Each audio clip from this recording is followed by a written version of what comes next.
Well, the Browns lost the final game. That's not shocking. So we will talk about that game and talk about the draft spot that the Browns got in just one moment.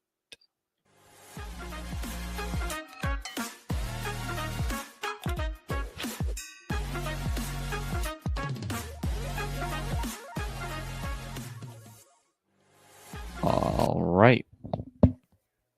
Welcome back to Browns Breakdowns here, proud partners of Fanatical Elves Network, Fans First Sports Network. So, the Browns lost. Shocker. Not really. They lost the final game to the Ravens. That's not really shocking. I mean, we really weren't expecting us to win because, we suck. But we lose 31-10 to the Ravens. Bailey Zappi was pretty bad, which secures the Ravens division win as well as securing us the number 2 draft spot because of some things that happened in the week as well. So let's talk about the stats. Actually, let's talk about something even better than stats, and that is going to end up being, where are they? Not that. Hemisphere Coffee Roasters. That's right. Hemisphere Coffee Roasters. Greatest coffee you'll ever have. It's amazing. Totally recommend it. Check them out. You won't be disappointed in what they have. Use that referral code right there. Ding, ding, ding. And we get 15% as well. So thanks to them. Check out their coffee. Now, on to the player stats. We'll do the Ravens first. That's going to be Lamar Jackson. He was all right. 16 for 32 for 217, 2 touchdowns. Derrick Henry was amazing, though. He was really the best player. He was 20 carries, 138 yards for 2 touchdowns. So he performed quite well. Lamar Jackson had 9 carries for 63 yards. Receiving-wise, Rashad Bateman was the leader, 5 for 76 and a touchdown. Mark Andrews was 4 for 54 and a touchdown. Isaiah Likely was 3 for 36. Is that 36? No, it's a 38. Derrick Henry, 2 for 23. And then Patrick Richards, 1 for 14. So, let's see. Defensively, we'll do Adafe Owe. He was the first guy with a sack.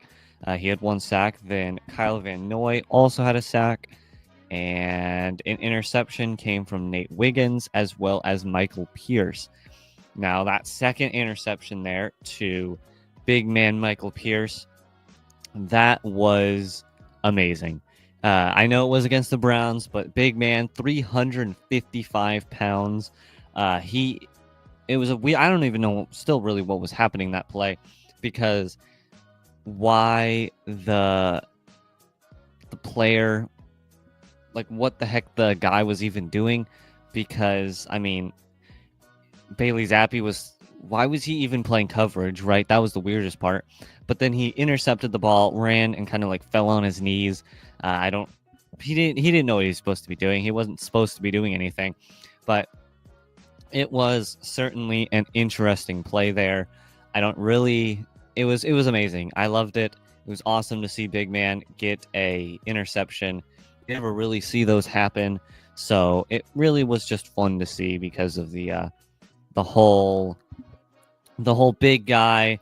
It was dumb because like Bailey Zappi should have not thrown an interception to a defensive tackle, but it was fun to see that interception there to Michael Pierce. So let's talk about the Browns now. Bailey Zappi, 16 for 31, 171 touchdown, 2 interceptions. Dorian Thompson-Robinson even played. He was 2 for 3 for 13 yards. Donta Foreman was 10 for 27. Rushing the ball was awful. Donta Foreman, 10 for 27. Jacob Kabodi, 5 for 24. Jerry Jeudy was your leading receiver. He was 6 for 63. Jordan Akins, 6 for 60 and a touchdown. Elijah Moore, 3 for 36.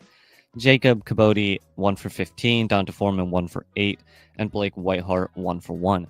Defensively, we had no interceptions and no sacks. So very, very peak content. So that's just the Browns for you. Team stats wise, pretty bad for the Browns. It was 230 total yards, 437 for the Ravens.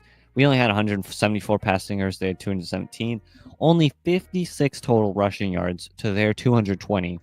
They had 4.2 yards per play. We had 6 point. Wow. Can't talk. We had 4.2 yards per play. They had 6.5 yards per play. Then first downs, we only had 13. Yeah. It's cold, and so my nose isn't being very nice. We were 4 for 12. They were 7 for 14 on third down efficiency. We had 0 fourth down conversions. We were 0 for 2 on fourth down. They were 0 for 3. Only 55 total plays to their 67. We had 2 sacks allowed. They had 0. And then the turnover battle, we lost. They had 2 interceptions. We had 2 interceptions. They had none. Again, I can't talk for some reason. I apologize. So yes, Browns lose in not a shocker because the Browns just aren't good, but they lost 35-10. It was pretty painful. I mean, it just it was not. No one expected them to win, right? Like, we weren't expecting the Browns to come out victorious in that game, but it sucked seeing how bad we played and how poor everything looked. It was just unfortunate, but again, no one was expecting a win. No one was expecting that to happen, so it shouldn't have come to a surprise to anyone. So now we have... I don't have power rankings. Actually, I probably do have power rankings. I can get power rankings because of the... I didn't figure we'd need power rankings because the season is over, but might as well do power rankings NFL. Let's just see if all these are actually what we want. NFL.com. Don't need NFL.com twice. CBS Sports. NBC Sports.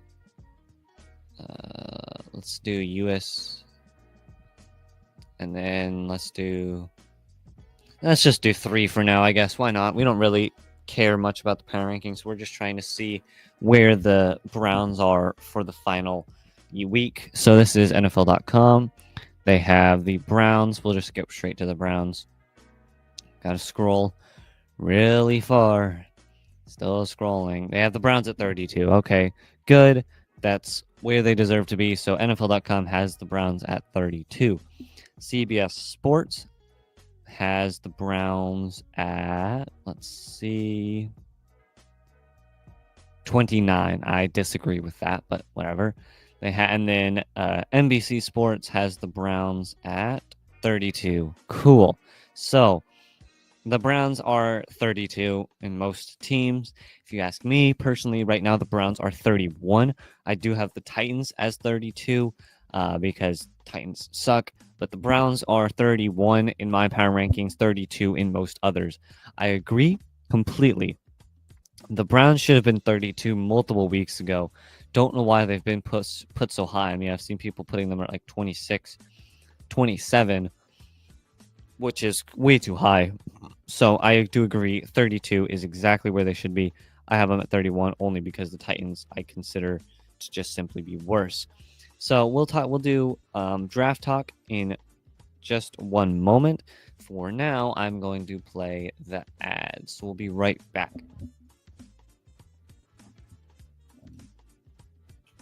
All right, welcome back to Browns Breakdowns, proud partners, Fanatic Loud's Network, Fans First Sports Network. I can't hear my music.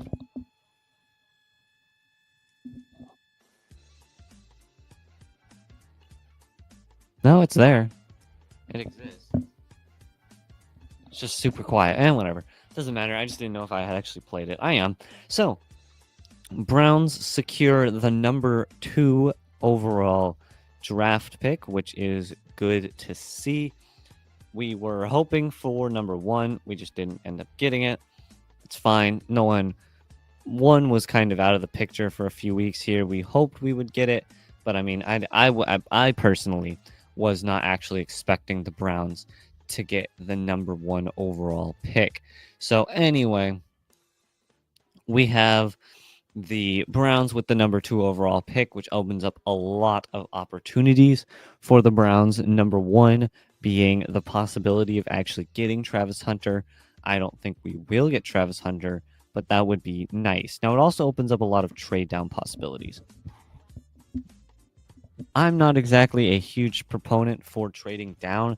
It's not exactly my thing. I think we need to stay there, draft a Mason Graham or a Abdul Carter. My hair, he's getting all in my face. I think we should stay at 2 and draft one of the top tier players that's available this draft. Trading down would give us a lot of opportunities, though, for talent via a trade. Who exactly we would pick up, I'm not sure. Probably wouldn't be a quarterback, I don't think. I don't exactly know who exactly we would be picking up. Not because there's no one to pick up, but because, I mean, like, who exactly are we looking at for a pick? Because, again, I mean, trading down wouldn't be bad. There's a lot of things we could do to trade down, but do we want to trade down and pick up players, or do we want to stay at number 2 and draft someone who is going to be a top tier talent, hopefully at least, for the Browns? I personally say stay at number 2 and draft someone like a Mason Graham out of Michigan, draft someone who is like a Abdul Carter out of Penn State, whatever, right? I don't really think we need to exactly look at the trading possibilities as the best option. I hope they don't pick a quarterback right at number 2. I wouldn't mind if they picked a quarterback in the entire draft. That would be fine with me. I just don't want them to pick a quarterback in like a at the second pick. Like if they pick someone up in the second round, that's fine. Maybe even third. But if they decide to, for some reason, pick up a quarterback at number 2, like a Shedeur Sanders, I think that's a waste of the second overall pick. There's okay quarterbacks in this draft, right? They're not exactly the greatest. They're not terrible. They're fine. I think the Browns should hopefully wait until the second or third round, pick up someone who's fine but not exactly like great, and then have them sit behind someone for the next year and then put them on there. I don't know if that's what's going to happen. I honestly don't think it will. But it's not exactly we're in the toppest of tier of quarterbacks right now, right? We're not exactly drafting a quarterback room that's going to change the NFL. So, again, I think staying at 2 is your best bet. I don't know what the Browns are going to do. There's plenty of stuff that they're going to be doing that I'm just not predicting. And, of course, you really don't know until the actual draft happens. I don't actually know when the draft happens. I know it's like April. NFL Draft 2025. I just want to know what day it is. No, I want to know what day it is. Not NFL Draft date 2025. April 24th through April 26th is what they're saying. So we have a few more months. January. We have most of January, most of February, March, and then April. So about 3 months. Yes, I don't know my months. Sorry. I know all the months. I just can never remember the order for some reason. Most of January, all of February, all of March, and then most of April before we can get to the draft. So not a lot of time, basically. So how has the season been? I guess let's just do a season recap. The Browns sucked this season. They still suck. The Browns have just been terrible. Oh, also, they fired Ken Dorsey, by the way. But the Browns have just been awful. And unfortunately, this season was terrible. It was nothing like last season where we actually were competitive, making a playoff game, all these things, right? It was pretty brutal. And so what do we do now, right? Where do we go from here? The Browns nothing's going to change till about 2028. I think the time you'll see the Browns back in a competitive state, you never know, right? The Vikings, everyone thought they were down on them. They pick up Sam Darnold and they go crazy, right? Win 14 games. There's a lot that could happen in an NFL season, but I don't think the Browns. It takes time to rebuild a team. It takes time to create a team that is able to be competitive, and so I think 2027 or 2028 is about when we'll see the Browns possibly be able to be competitive again. I think the Browns are going to be pretty bad next year as well. Quarterback, who knows what they're going to do, right? We might pick up Kirk Cousins, Aaron Rodgers, some guy off the free agent market. I don't know, right? There's things that we can do. There's things that we can't do, right? There's a lot of things that could happen. I personally am not wanting Aaron Rodgers because I have a feeling he's just going to get hurt, play 4 of week 1, and then we'll have to run out our backups for the next 18 weeks. Quarterback is going to be a problem for a while until we can draft someone who's... Now, will the Browns pick Shedeur Sanders at 2? Maybe. I don't know. I don't know what the Browns draft profile looks like. Like, what do they think about Shedeur? What do they think about someone like Cam Ward, Quinn Ewers, the kid from Alabama? Right? What do they think about these guys? Are they seeing something we're not? Personally, I don't think they're seeing a whole lot of things that everyone else hasn't seen. But again, the Browns they have an entire scouting department specifically for this. Who are they going to draft in April, right? Like, that's a big question as well. If they decide to draft Shedeur, if they just decide to draft Cam Ward, right? Things like this. What if they trade down, right? The Browns... And the thing is, I mean, let's be honest here. If the Browns draft Shedeur Sanders, he's going to suck. And if they don't draft Shedeur Sanders, he's going to become incredible and win 3 Super Bowls. Unfortunately, that's just what's going to happen. Not because Shedeur Sanders does anything wrong, but because the Browns are not cursed. They aren't cursed, but they sure feel like they're cursed.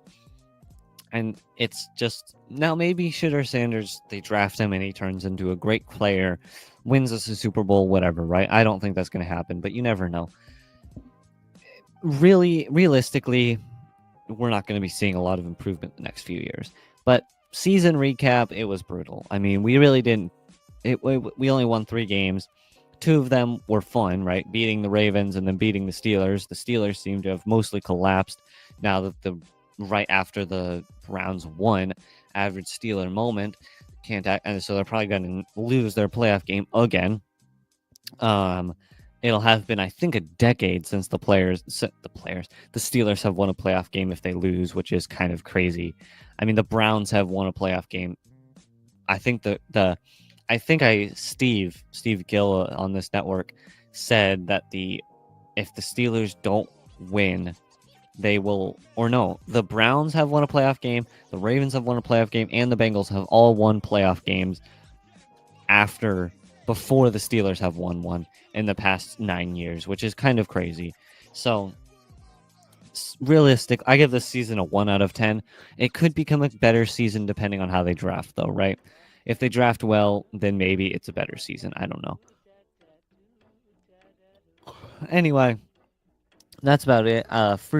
For now, I'm not going to really have a schedule for the off season. Most people who have been here for a few years with me know this. If not, thanks for coming in. But yeah, I won't be having a great schedule. It'll kind of just be whenever, but it will always be on Wednesdays and Saturdays if I decide to record. I'm not going to record a podcast for the entirety of the wildcard weekend, which is the 12th through the 18th. Probably won't record one through the 19th through the 20th, so the 25th. So realistically, the next time you'll see me making a podcast is the 29th of January. I'm going to be spending a lot of time scouting, doing write-ups for players, stuff like that, to figure out who might be the best pick, who will be a bad pick, trade down possibilities, things like that. So again, I thank you all for being here with me this season. It's been a terrible ride, but we made it to the end and we didn't die.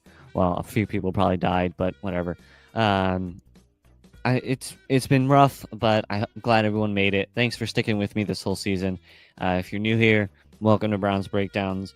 But I will not be recording a podcast till the earliest of the 29th, probably, because I'm going to take the divisional round and the wild card round of the playoffs off. Usually I take a few weeks off after the end of the season. I'll still be doing the Thursday shows on the Fanatical Elves show, but the 29th of January is about the earliest you'll possibly see me again. Just because, I want to break. Been recording for 18 weeks. Well, like 9 or 10 weeks straight, 3 podcasts a week. It's not that bad, but it's nice to have a little bit of a break sometimes. So thank you all for being with me this season.